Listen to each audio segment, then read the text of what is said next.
ताजमहल के बंद कमरों का रहस्य। दोस्तों, होगी इस दुनिया में एक से बढ़कर एक इमारतें, लेकिन ताज जैसी कोई नहीं, क्योंकि इसकी बुनियाद में एक बादशाह ने अपना दिल रखा है। दोस्तों, ताजमहल का कला का वह खूबसूरत उदाहरण है जिसे 17वीं शताब्दी के मुगल सम्राट शाहजहां ने अपनी सबसे चहेती बेगम मुमताज महल के लिए उसकी याद में बनवाया था। वह इमारत जितनी खूबसूरत है उतनी ही रहस्यों से भरी हुई है और कोई ना कोई विवाद इस इमारत के इर्द गिर्द घूमता ही रहता है।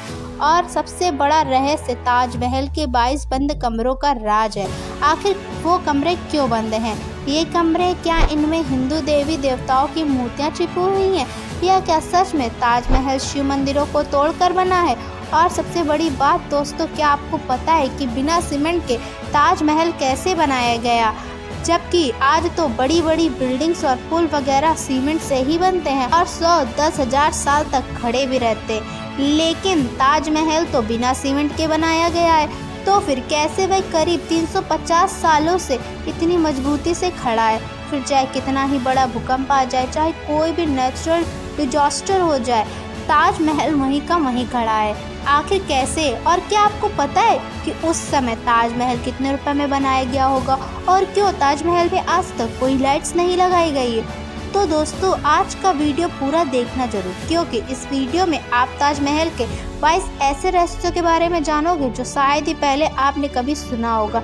बस इस वीडियो को स्टार्ट करने से पहले वीडियो को एक लाइक करके चैनल को सब्सक्राइब कर दीजिए। चलिए शुरू करते हैं। नंबर 22, ताजमहल के रहस्य में सबसे पहला रहस्य तो ताजमहल की न्यूज़ से ही जुड़ा हुआ है। क्योंकि ताजमहल यमुना नदी के पास है, तो ऐसी नमी वाली रेतीली मिट्टी में किसी भी इमारत की नींव खड़ी करना यकीनन एक मुश्किल भरा काम हो सकता था। लेकिन दाद देनी पड़ेगी उस वक्त के मुगल सल्तनत के इंजीनियर्स की, जिन्होंने इतनी नमी वाले जमीन में ऐसी पक्की नींव बनाकर तैयार की, जिसके बलबूते आज भी इतनी बड़ी इमारत सही सलामत टिकी हुई है। दरअसल ताजमहल की नींव बनाते समय दहलीज के चारों ओर बहुत से कुएं खोदे गए। इन कुओं में ईंट पत्थर डालकर इन पर आबनूस और महोगनी की लकड़ियों से ताजमहल की फाउंडेशन बनाई गई। यह कुएं ताज की नींव को मजबूत बनाते हैं। आबनूस और महोगी की लकड़ियों में खासियत होती है कि जितनी नमी मिलती रहेगी यह उतनी ही फौलादी और मजबूत रहेंगी, और इन लकड़ियों को नमी ताज के पास बहने वाली यमुना नदी के पानी से मिलती है। यमुना के पानी का स्तर हर साल घट रहा है और लकड़ियों में नमी की कमी आ गई है। यही वजह है कि सन 2010 में ताज में दरारें आ गई थी। दोस्तों, आपने देखा होगा कि ताजमहल के आसपास के चारों मीनार एक दूसरे से परपेंडिकुलर खड़े हैं। मतलब यहाँ की ताजमहल की जो 4 मीनारें हैं, ये बिल्कुल सीधी नहीं खड़ी हैं, बल्कि चारों बाहर की तरफ हल्की सी झुकी हुई हैं। और इन्हें ऐसा ही बनाया गया था ताकि भूकंप जैसी आपदा आने पर अगर ये गिरे भी तो बाहर की तरफ गिरे। दरअसल ऐसा इसलिए किया गया है कि अगर कभी जोर का भूकंप आता भी है तो वह चारों मीनार ताजमहल से दूर जाकर गिर जाएं, और इस भूकंप पर के झटके ताजमहल तक पहुंचने से पहले ही मीनारों में ऑब्जर्व हो जाएं, ताजमहल को कोई नुकसान ना पहुंचे। नंबर 20, हजारों टूरिस्ट जो ताजमहल देखने आते हैं वो नहीं जानते कि वो जो सामने देख रहे हैं वो ताज का पिछला हिस्सा है। दरअसल जो शाही दरवाजा है वो नदी के किनारे दूसरी तरफ है। आज ज़्यादातर टूरिस्ट ताज को वैसा नहीं देख पाते जैसा कि शाहजहां चाहते थे।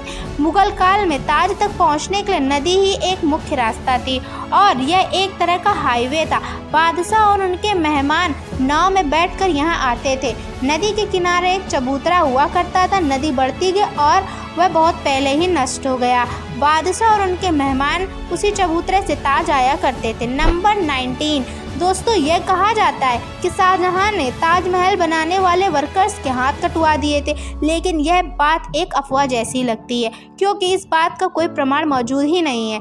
बहुत से इतिहासकारों का मानना है कि शाहजहां ने वर्कर्स और कारीगरों को जिंदगी भर की पगार देकर इनसे इकरारनामा लिखवाया था कि वो ऐसी कोई दूसरी इमारत नहीं बनाएंगे, क्योंकि 200 वर्कर्स जिन्होंने ताजमहल बनाया था, क्या एक ही दिन में उन सबके हाथ काटना मुमकिन लगता है?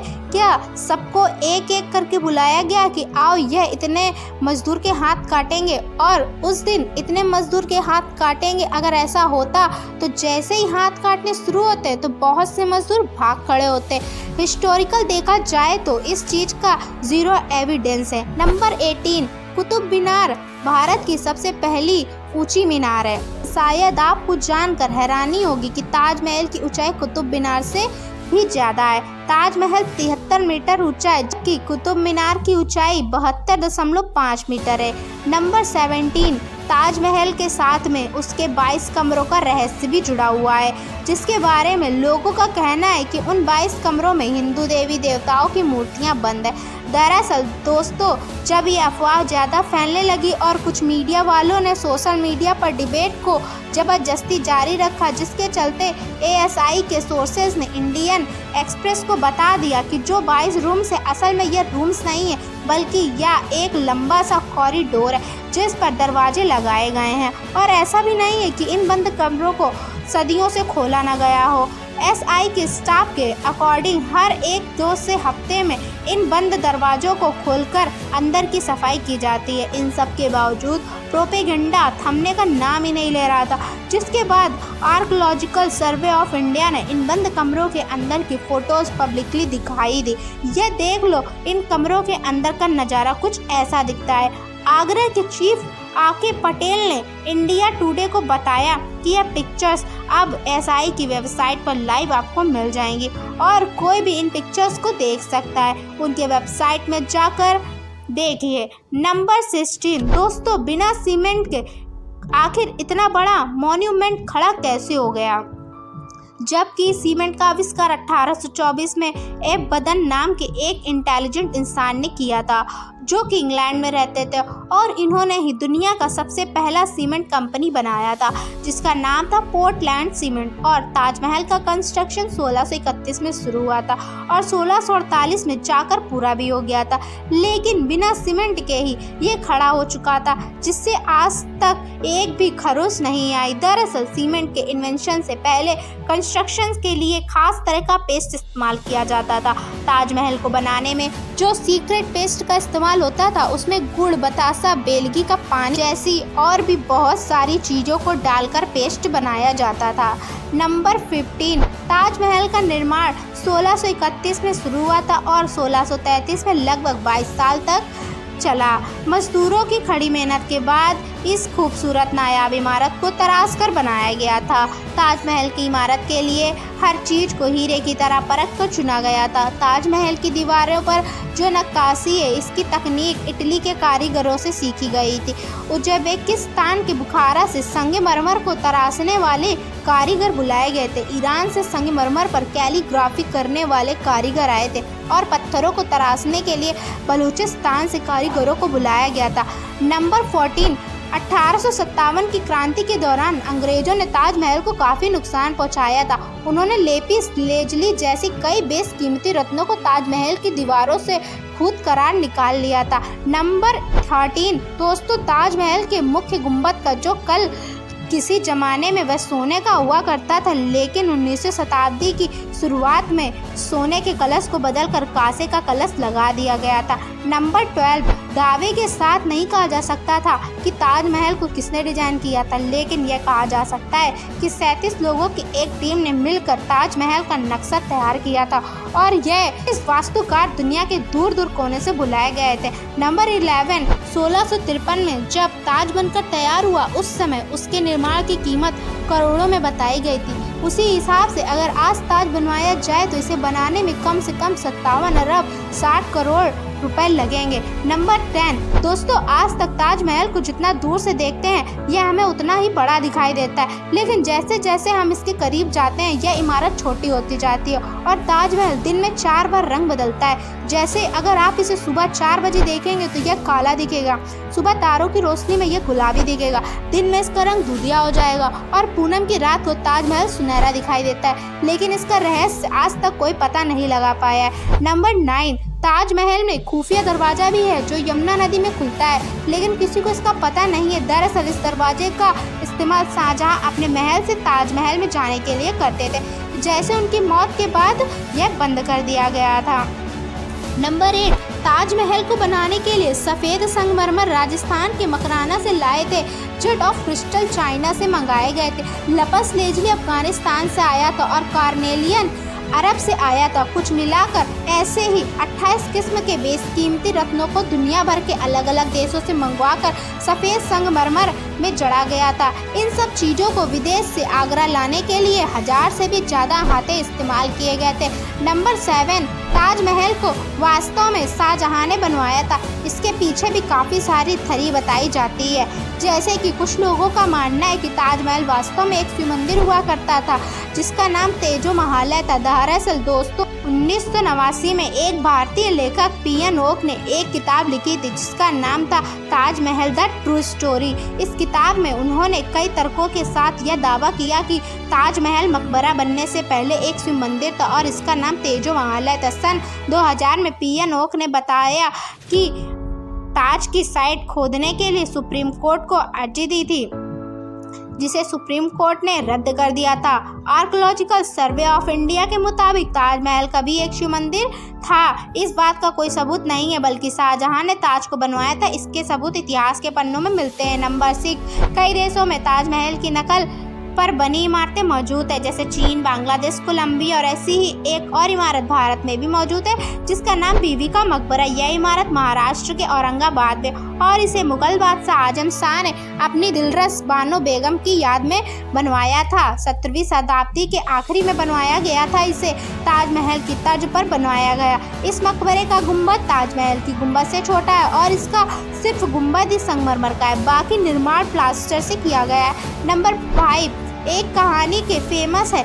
शाहजहां यमुना नदी के दूसरे तरफ काले संगमरमर से एक ऐसा ही ताजमहल बनवाना चाहते थे। कहा जाता है कि ताजमहल मुमताज की तरह अपने लिए भी मकबरा बनाना चाहते थे, लेकिन इससे पहले कि वह काला ताजमहल बनवा पाए औरंगजेब ने उनको कैद खाने में डलवा दिया था। लेकिन इतिहासकार कहते हैं कि यह बाद में बनाई गई मनगढ़ंत कहानियाँ। जिस जगह शाहजहां के काले ताजमहल बनाने की बात की जाती है वहाँ कई बार खुदाई की जा चुकी है, लेकिन ऐसा कोई सबूत नहीं मिला जिससे यह पता चले कि शाहजहां काला ताजमहल बनवाना चाहते थे। नंबर 4, ताजमहल की सबसे ज़्यादा पॉपुलर इसके कंस्ट्रक्शन से जुड़ी अद्भुत प्रेम कहानी की वजह से है। शाहजहां ने अपनी बेगम मुमताज महल की याद में इस इमारत को बनवाया था। मुमताज का असली नाम अर्जुनमंद बानो बेगम था। शाहजहां ने इन्हें मुमताज महल नाम दिया, यानी महल का सबसे अनमोल रत्न। महज 38 साल की उम्र में अपनी 14वीं संतान को जन्म देते वक्त मुमताज की मौत हो गई थी। उस वक्त वो बहारपुर में थी। अपनी बेगम की मौत से बादशाह बेहद दुखी हुए, जैसे कि उनकी ज़िंदगी बर्बाद हो गई, और आखिरी में उनकी याद में शाहजहां ने ताज को बनवाने का फरमान जारी किया था। नंबर 3, पहले मुमताज को बहारपुर में ही दफनाया गया था। इसके बाद शाहजहां ने ताज को बनवाना शुरू किया। इसके बाद बहारपुर से मुमताज की डेड बॉडी को निकालकर शाहजहां ने जहां ताजमहल बन रहा था उसके पास एक गार्डन में दफनाया गया। ताजमहल को तैयार होने में 22 साल लगे, जब तक मुमताज की डेड बॉडी गार्डन में बनाई गई कब्र में ही दफन रही। बाद में उसे ताजमहल के अंदर मुख्य गुंबद के नीचे दफनाया गया। नंबर 2, जिस वक्त शाहजहां बादशाह बने वह मुगल सल्तनत का सबसे सुनहरा दौर था, या यूँ कहे शाहजहां का ज़माना मुगल हुकूमत के पसंद जैसा था। चारों तरफ अमन और खुशहाली थी। प्रजा के लिए बादशाह का हुक्म ही सबसे ऊंचा होता था। शाहजहां की बादशाहत में लड़ाइयाँ नहीं होती थी। वो जबरदस्त शानो शौकत ऐशो इशरत का दौर था। बादशाह को बड़ी बड़ी इमारतें बनवाने का शौक था। उन्होंने मुगल वास्तुकला के साथ भारत के प्राचीन इतिहास को मिला दिया था। नंबर 1, शाहजहां जानते थे कि यह दौलत, यह ताकत, यह शानो शौकत एक दिन सब खत्म हो जाएगा। उन्होंने सोचा कि कुछ ऐसी यादगार चीज़ बनाई जाए जो हमेशा रहे, और शाहजहां ने अपनी पत्नी की याद में ताज को बनवा डाला। आज बादशाह ही नहीं रहे, उनकी हुकूमत नहीं रही और उनकी सल्तनत को भी खत्म हुए कई जमाने गुजर गए। बस एक ताज है जिसके बादशाह की सदियों पुरानी प्रेम कहानी को खुद में संजोए रखा है। प्रकृति की गोद में चांद सा जगमगाती यह भव्य इमारत सदियों से दो प्रेमियों के प्यार की अमर कहानी सुनाती आई है और सदियों तक सुनाती ही रहेगी। दोस्तों, उम्मीद करते हैं कि आज का यह वीडियो आपको जरूर पसंद आया होगा। साथ ही आपके किस शहर में रहते हैं और क्या आपने ताजमहल देखा है, हमें कमेंट करके बताइएगा। और चैनल को सब्सक्राइब करके वीडियो को ज़्यादा से ज़्यादा शेयर करें ताकि ये जानकारी हर किसी को मिल सके। और दोस्तों, आप किस तरह का वीडियो देखना चाहते हैं हमें ज़रूर बताइएगा। Thank you.